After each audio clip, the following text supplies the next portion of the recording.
We're joined by our contributor, Abubaker Abed, live from central Gaza. Abubaker, are you there? Hello? Hello. Hi. Yeah, hi. Can you hear me? I We don't can. know. We can. Yes, Hi, perfect. Abubaker. Yeah. It's so good to Hi, see you, Mr. Alec. Abubaker. We Thank you missed you. so much. I did too. You've been, yeah, go ahead. it's just, yeah, I'm just honored again to be here because I think, I don't know, but it's a very, very positive feeling that can't be described. So I'm really pleased to be back again. We share the same feeling. Abubaker, tell us about the current situation in central Gaza. What have you been reporting on? What have you been?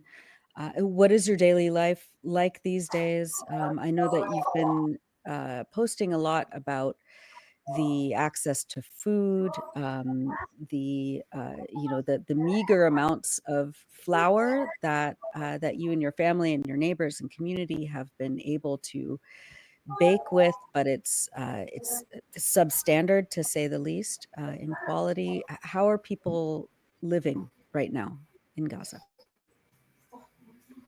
Yes, I mean, because I've repeated that many times before, but look, I'm saying it again. It's absolutely hellish, nightmarish what people are going through here.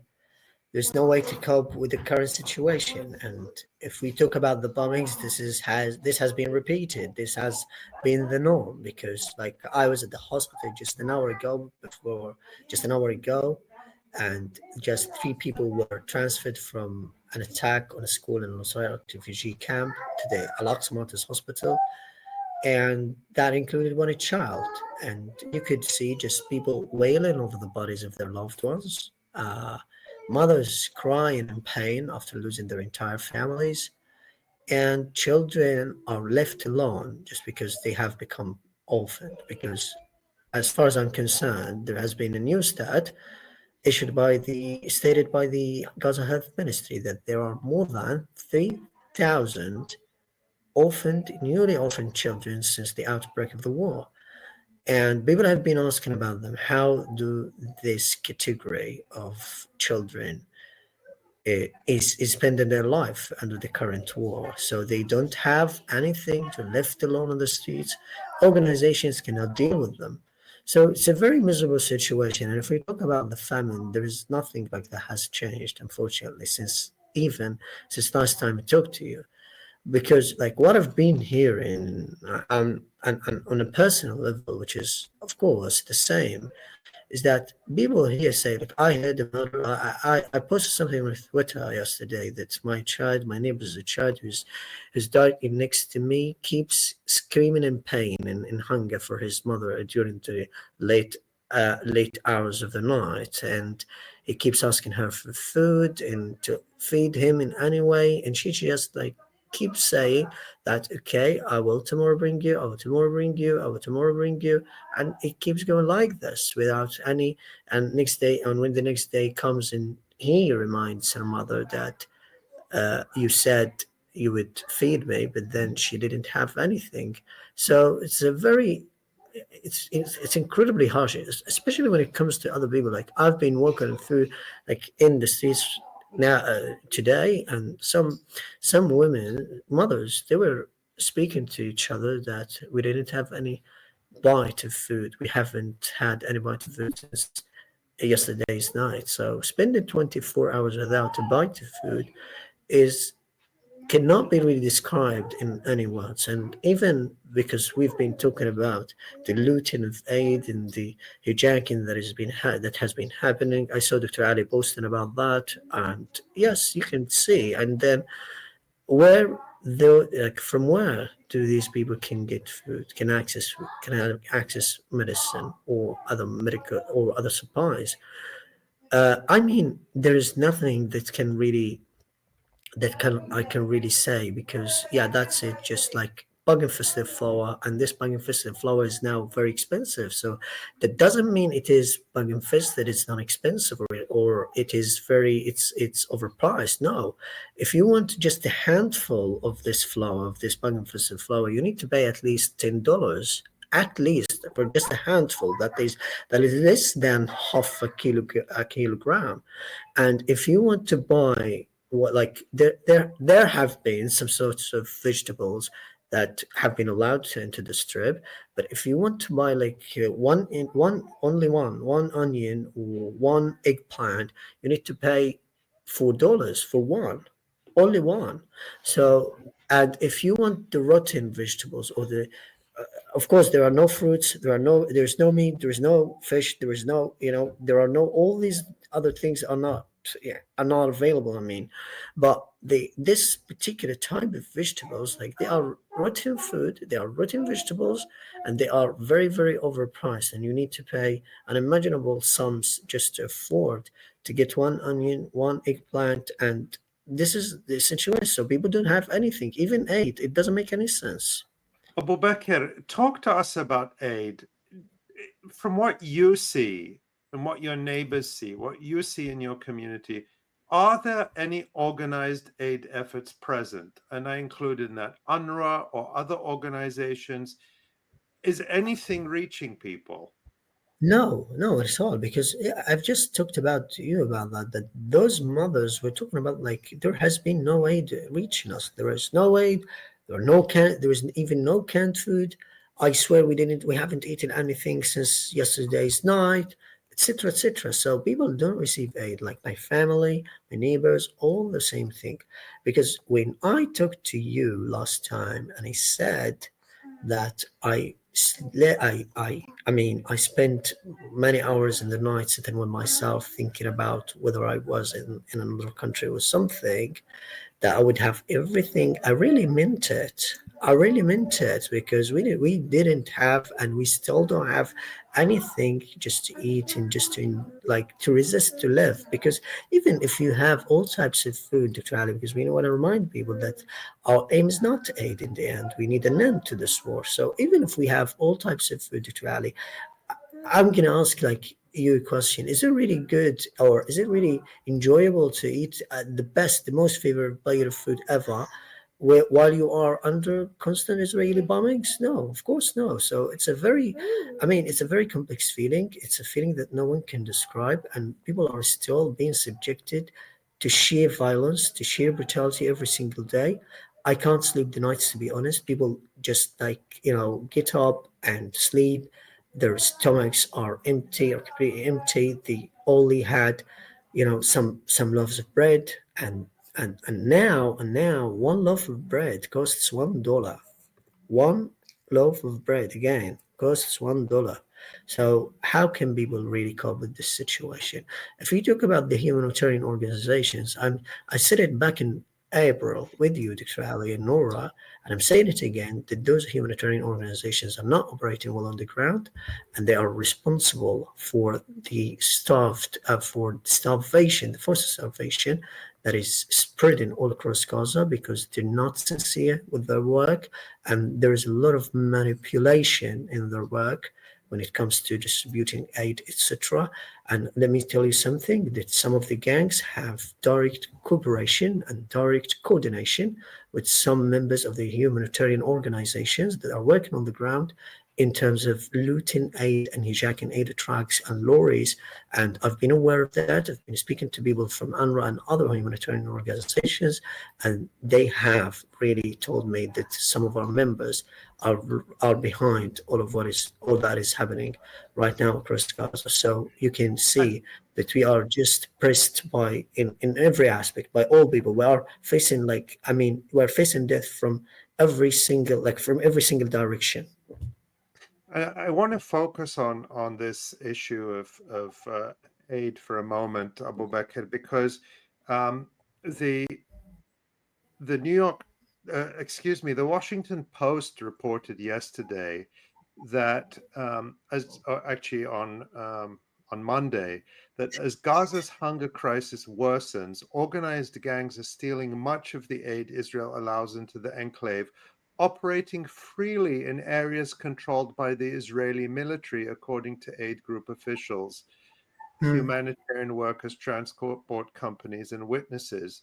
So it does appear, and there's other reporting on this, that Israel is allowing a little bit of aid in, but also making sure that it gets stolen and looted so that it doesn't reach people. So on the one hand, they can say, yes, look, we allowed some aid in, but on the other hand, they allow and promote chaos and organized gangs and lawlessness in order to prevent the aid from Which aid, Dr. Ali? I'm sorry to cut you off. Which aid are we talking about? I'm sorry, and well, I mean, that's I'm just telling you which. Okay, I agree with that, but I told you one time, Dr. Ali, and I'm repeating it once again. Yeah. I swear that is something I dealt with just 1 week ago. That we got some milk through someone from one of the 8 boxes. I think we bought that even. We made 1 cup of milk and we presented that to a cat in the street, and this cat didn't like it and didn't drink it. What aid are we talking about? What aid that we are talking about? Look, we are simply dehumanized in every single thing that is transpiring all across the BCH territory, Dr. Ali. Look, I don't want aid. Simple as that. If you want to really dispatch some of the worst quality food that you are really giving up in your country, in your home country. So do not pretend to be a very good human and just like, yeah, I'm sending aid, I'm etc. I'm trying to help Palestinians, etc., etc. All this nonsense. Because come to people here like, this is non-eatable. This absolutely tastes bad, very bad. So what is it like when you have like some of the food, like for example, some cheese that is brought in and then it's completely rotten? What would you do? So who's responsible for all of that? And if this is something, because you talked about those criminal gangs, and those gangs are fully supported by the Israeli regime, by the Israeli army. Yeah. And all of what they do is just, to take all money and prevent thousands of families from very important aid.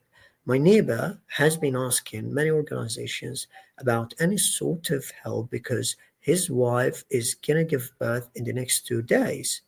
Okay, no one has even looked at him. No one looked at him. No one has even given a hand out to him. And this is the same for my neighbor as a child. Like where it is going, because this is the war. I said it one time, and I don't know where I said it, but I probably haven't said it before.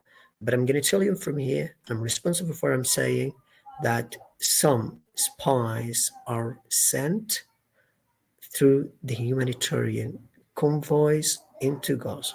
Okay. And we've seen that on the ground. So where is the humanity or the humanitarian task or job that these organizations are doing when they do all of this fuss and create this chaos, as you said, all among these people? And I don't know.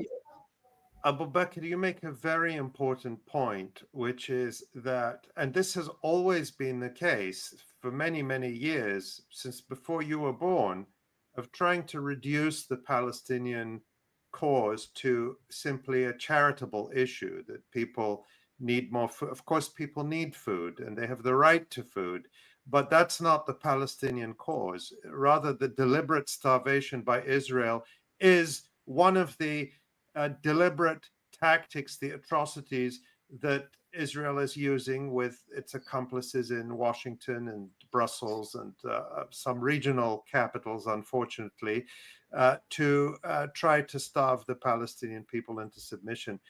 Abubaker, while we have you, I want to turn to a subject that at the same time is part of this tragedy, but I know one that is close to your heart. You wrote a very special article for the Electronic Intifada that we published this week that we'll put up now. And you spoke to, for this article, you spoke to Sam Morsi, who plays for 𝐓𝐡𝐞 𝐄𝐥𝐞𝐜, one of the Premier League teams in the UK. I learned this from you, Abubaker, because I don't follow sports very well. But tell us about this article. Tell us what Sam Mursi said, and tell us about some of the football players that you profile in this article. Yes, the first thing that I have to say that this is by far the best article I've ever done in my life, not only during this war. It means the word to me. It has landed in the best place. It has, been produced and formulated by the words of the most, the most privileged and, distinguished people on earth. And for this article, the importance of this is that after 1 month, the bloodiest month ever for sports in Gaza, where more than 60 athletes were killed during the past month, and just like in the past 2 days, 2 players have been killed, a goalkeeper and a winger for 𝐓𝐡𝐞 𝐄𝐥𝐞𝐜 club in Gaza. So the continued attacking, killing of players all across Gaza is absolutely an untold tragedy. And this has to be covered and told to people around. It's a part of the problem. It's a part of the genocide. And when you find players, because Sam Mursi is the only vocal and outspoken player that has been talking about Palestine very clearly and very explicitly on his social media accounts and even during games. I remember one time he was like last season when he was in the championship, and he just interrupted the interview and switched the conversation and said that we are playing right now and having a really good life, enjoying football, while the plight continues in Palestine.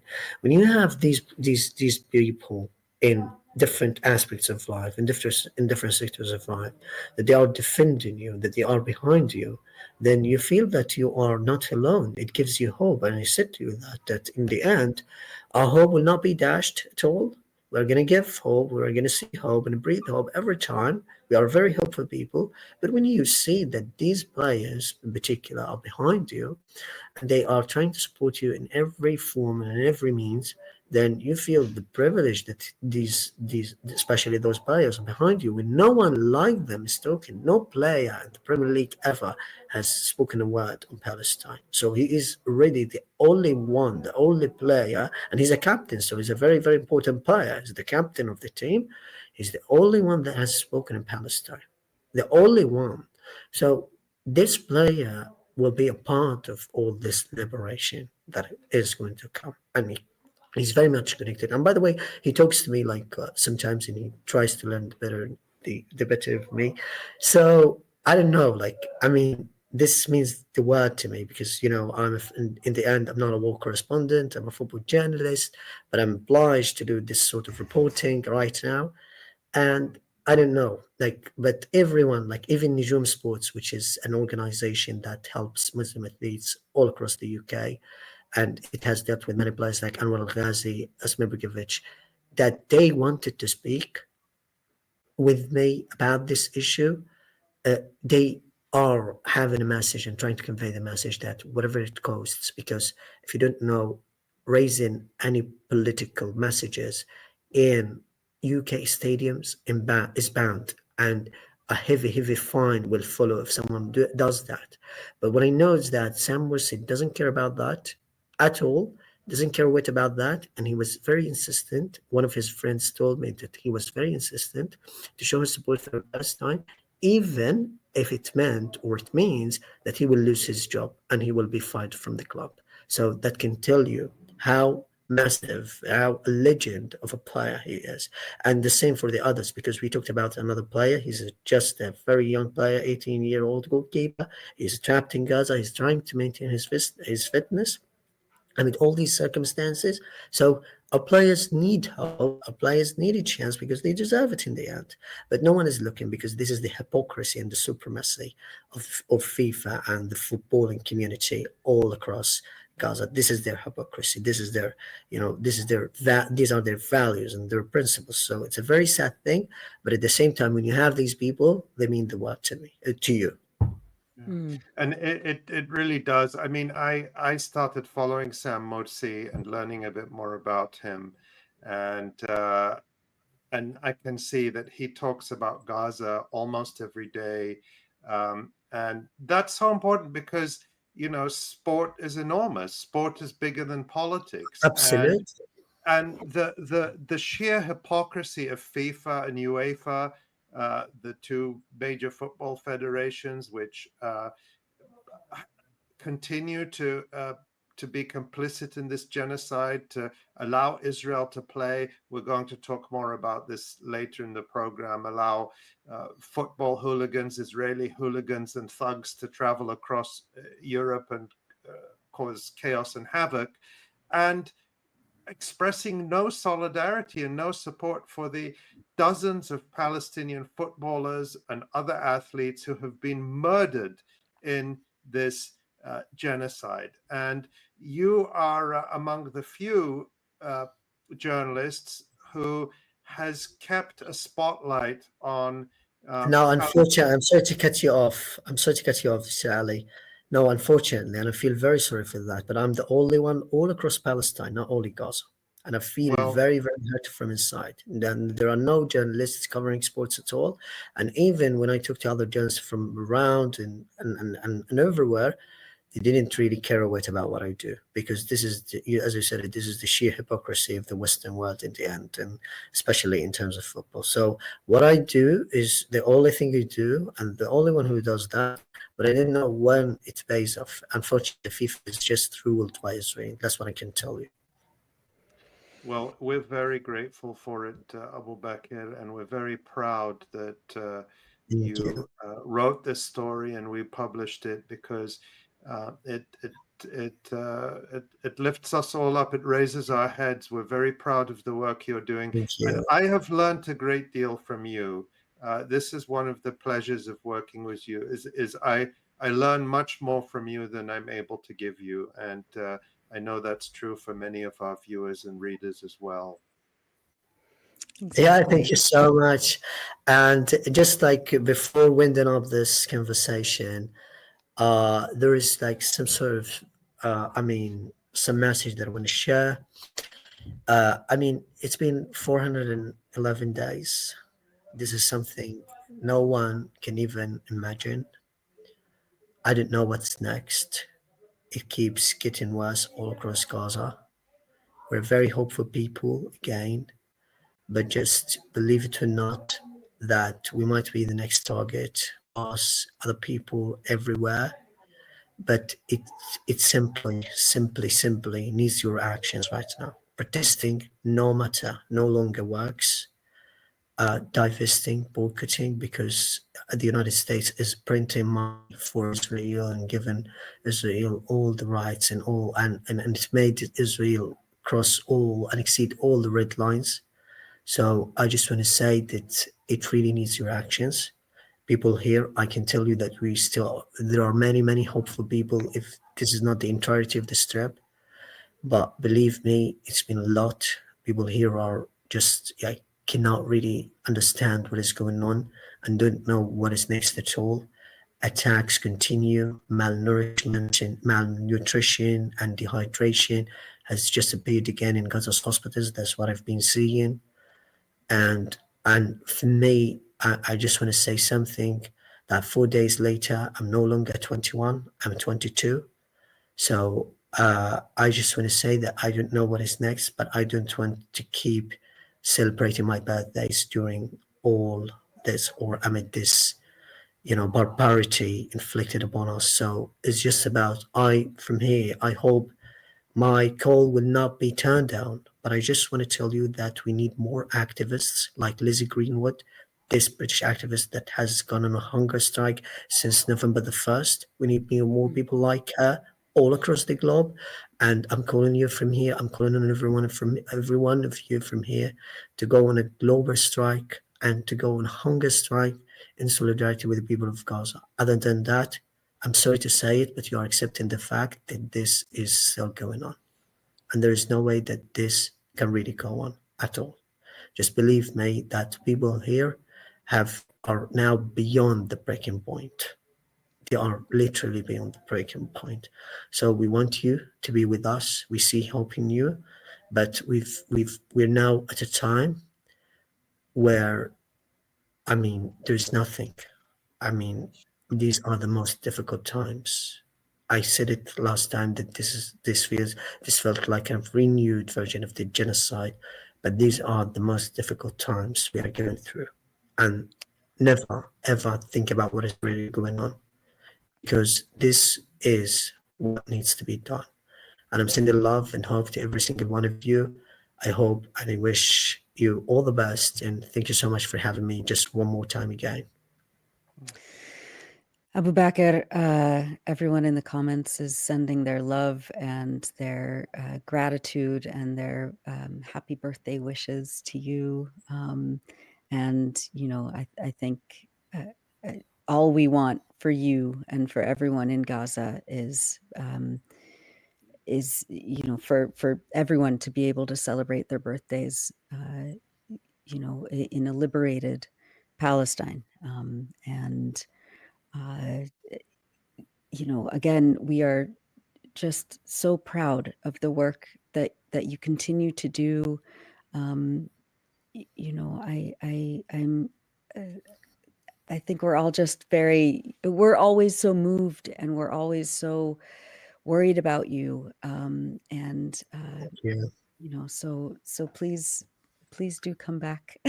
Please do come back and update But in us. the end, I'm just saying, like, in the end, when this war ends, because I've talked to many people around and everyone knows me. If you really want to show me real life, then after the war, you have the obligation to invite Abubaker to a plate of opera. So that's gonna be your duty after this war, inshallah. All the best. Absolutely. All the best. Thank you. Thank Thanks you. for the work you're doing, because it's as valuable as mine. Thank you. Bye bye. Thank you, Abubaker. We love you. Take care.